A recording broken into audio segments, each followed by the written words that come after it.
Good evening, Mr. and Mrs. America, and all ships at sea. Back again, your faithful cloth prognosticator, telling the truth like none other. Have you by chance noticed your medical care getting progressively worse and worse over, say, the past decade or two? Sheer happenstance?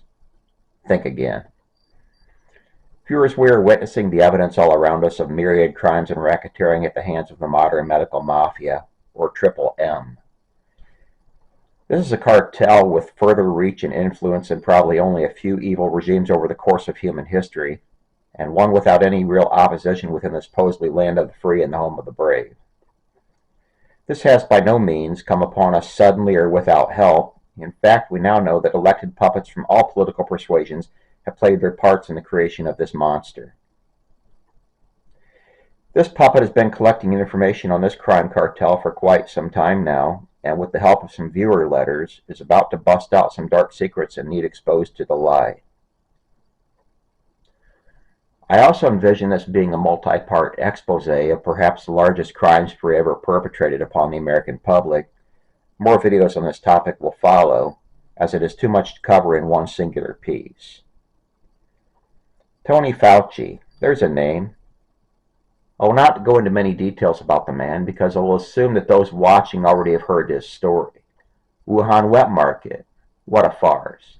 I think everyone remembers the Wuhan wet market being originally falsely accused as a scapegoat excuse for the source of the 2019 Chinese Communist Party virus outbreak, otherwise known as the CCP virus. Then it became quickly known that there was now infamous virology laboratory in the exact same city. What are the chances of that? Well, as it turns out, those chances were very good indeed. Later on, we were all introduced to the fact that Dr. Tony Fauci, then U.S. Chief of Infectious Diseases, helped fund the Wuhan Virology Lab to conduct gain-of-function experiments on coronavirus found in local cave bats. So all while he was telling you and me and our friends and relatives that we had to stay at home from work, lose out on pay, and wear useless paper masks, Fauci was in fact profiting from the same entire fiasco. Profit that also many millions lost their lives over. Fully funded by Fauci and his band of thieves, all while he was, quote, advising President Trump and the rest of America how to, quote, stay safe in the viral onslaught that followed the Wuhan lab leak. And who do you think made out on that exchange? Well, that would be Dr. Tony Fauci, his band of, quote, scientists, and the usual few large pharmaceutical corporations and their moneyed shareholders. Go figure. Have you ever gone for a regular annual medical exam only to find out that you have been bent over the barrel on this clinic's fee, along with the fact that they have now piled over-costly blood labs and other needless procedures onto your already cash-strapped shoulders? Well, suffice it to say, quote, welcome to America. I'm sure that anyone who remembers when a Kenyan illegally occupied the U.S. White House, ramrodded a piece of legislation through the U.S. Congress, otherwise known as the Affordable Care Act, completely laughable name at that, and boldly proclaimed, if you like your doctor, you can keep your current doctor. Well, I got multiple letters from viewers telling this puppet otherwise. One writes, hey puppet, let me tell you recently what happened to my wife and myself, all at the hands of the medical mafia. A number of years ago, I brought my wife here from a foreign country and started her visiting my family physician within St. Joseph Physicians Network in northern Indiana. After 2 visits to that physician, they recommended we take her to an entirely different clinic, still within the St. Joseph Physicians Network, due to the fact that we had no health coverage at the time, and she had a health issue that was going to require regular visits and other medical care as they deemed necessary. The other St. Joseph Physicians Network clinic, it seems, was established solely for the helping the poor and more financially needy families in our community. So we took her over there for biannual exams and subsequent lab work for the past several years, all with no hitches. Until now.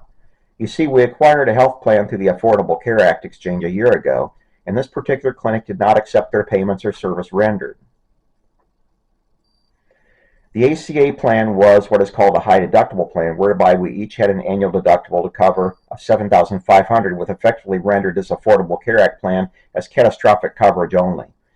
You know, we only could use it if we ever had the big one and were hospitalized for a lengthy stay in order to stave off the medical attorneys and their bill collector hound dogs from a lengthy bankruptcy proceeding. So this past week we received a letter from the St. Joseph Physicians Network Clinic telling us to contact them immediately. I called and was promptly greeted by a Nazi in their insurance processing department. This person instructed me unequivocally and in raised voice tones that my wife would no longer be permitted to come there for her health care needs.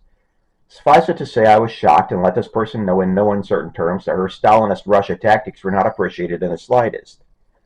I even asked with the member of the Luftwaffe, what if we continue to come there and just pay out-of-pocket cash price for the visits? To which I was immediately told in raised vocal tones, quote, you cannot come to our clinic as long as you have that insurance coverage, unquote.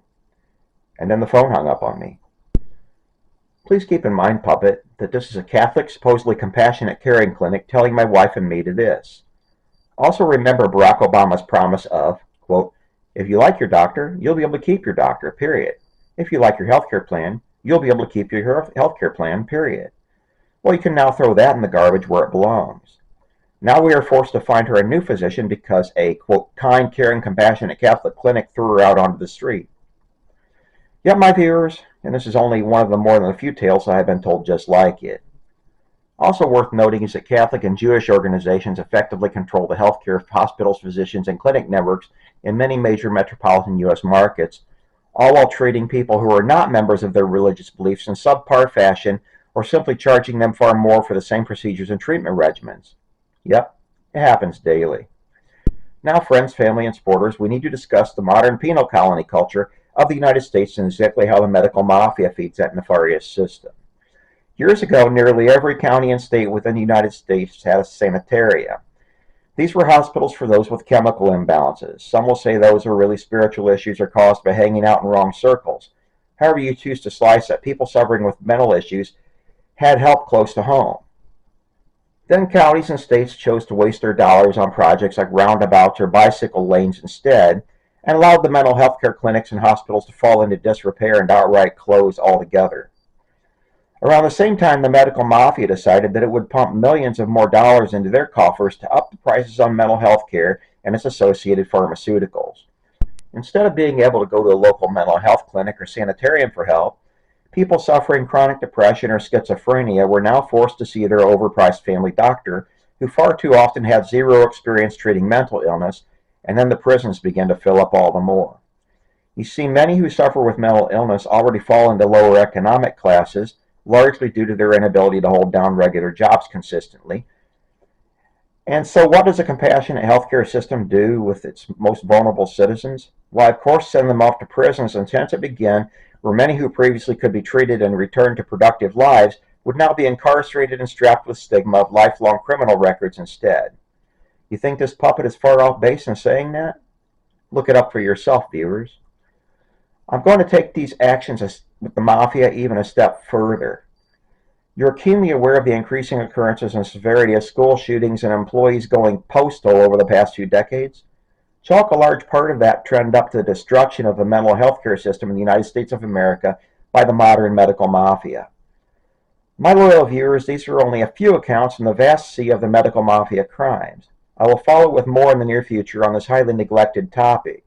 Until then, good night and sleep well.